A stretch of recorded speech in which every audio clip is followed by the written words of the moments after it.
Hey guys, welcome back to the Shift Short. This is Daniel. This is Shift Short number 36, the 100% EMT or Paramedic. I'm going to start out, as always, with a selection from our book, The Courage to be Disliked. Not my book, but one of the ones we're reading this month. And I'm going to read it, and there's a lot of applications to it, but I want to let it all sink in, and we'll talk about more the specific applications to EMS, but I think it's food for thought for everybody. So I'm just going to cut right to it. Self-affirmation is making suggestions to oneself such as, I can do it, or I'm strong, even when something is beyond one's ability. It is a notion that can bring about a superiority complex and may even be termed a way of living in which one lies to oneself. With self-acceptance, on the other hand, if one cannot do something, one is simply accepting one's incapable self as is, and moving forward so that one can do whatever one can. It is not a way of lying to oneself. No one is perfect. There is no such thing as a 100% person. One ascertains the things one can change and the things one cannot change. Sorry, my screen turned off there for a second. One cannot change what one is born with, but one can, under one's own power, go about changing what use one makes of that equipment. So in that case, one simply has to focus on what one can change, rather than on what one cannot. This is what I call self-acceptance. Now, in EMS, we love projecting confidence. We love the I never this or I always that statements. And we don't like the fact that we make mistakes. We don't like the fact that we slip up, that we make bad judgment calls, that something doesn't go quite the way we planned it. And we end up writing this narrative that tries to make us look good, whatever the situation is, whether it was, a really shitty call, whether it was just the way we decided to treat a particular patient didn't go so well, the way we talked to other responders at the scene. We were really good on spin jobs. We're so hyper fixated on what people think of us as clinicians. And we almost adopt this like persona. And for some people it's a straight up paragod complex. Other people it's a means of, it's like a security blanket. It's like this is how they're dealing with life. This is how something that, to them is their one thing they're really good at in life. And so they want to hold on to that. They don't want to they don't want them to be viewed as incompetent or ignorant or just stupid. I mean, honestly, that's the kind of way we talk about ourselves and the way we think about things. And the self-affirmations basically are lies where we tell ourselves, like I said, oh, I never do blah, blah, blah, or I always do this or that. It's feeding this superhero complex that's gotten all too common, and it has just become a norm of the society of our job. And it ends up creating, because we do this because we see ourselves as these noble victimized heroes, and we're always misunderstood and always mistreated, and oh well, you weren't there.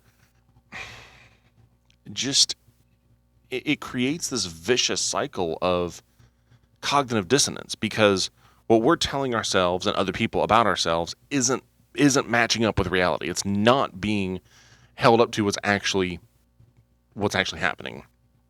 And we do this little dance where we create this like shield around our imperfections. We use our successes, the things that we do well, to mask the things that we don't do well, the things that we're insecure about, that we struggle with, that we're not willing to deal with or come face to face with.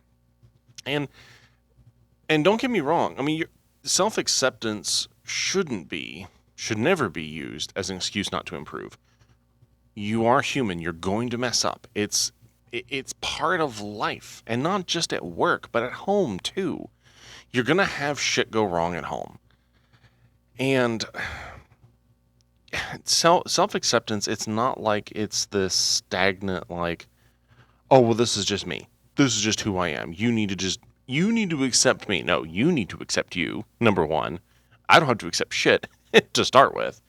I mean, ultimately, yes, if you're going to be friends with someone, be a loved one with someone, you accept them for who they are.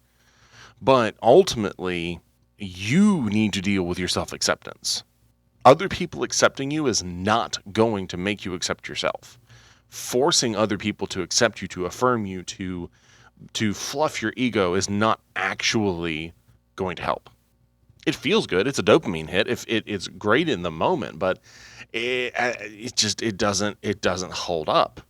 But self-acceptance, really, when you boil it down, it's you need to have an honest assessment of where you are currently. What are your weaknesses? What are your actual limitations? There are certain people who have actual limitations. If you're an amputee, that's an actual physical limitation. Is it an excuse? No. It can be used as one, but your physical limitations are not, they're simply a hurdle for you to jump over. They're not the, oh, well, I guess I can't do anything else. And honestly, how many of us, especially working in the field, actually have hard and fast limitations like this? You can control what you put in your mouth. You can control what you read. You can control how you spend your time, what you're watching, who you're talking to, the kinds of relationships you have. You control all of that. Those are not limitations. Those are hurdles or just habits that need to be evaluated and fixed and corrected.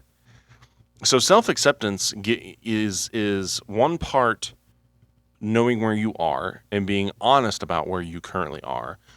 But then with that saying, okay, what can I do? So say your performance at work is at, 50% of what it could be, should be.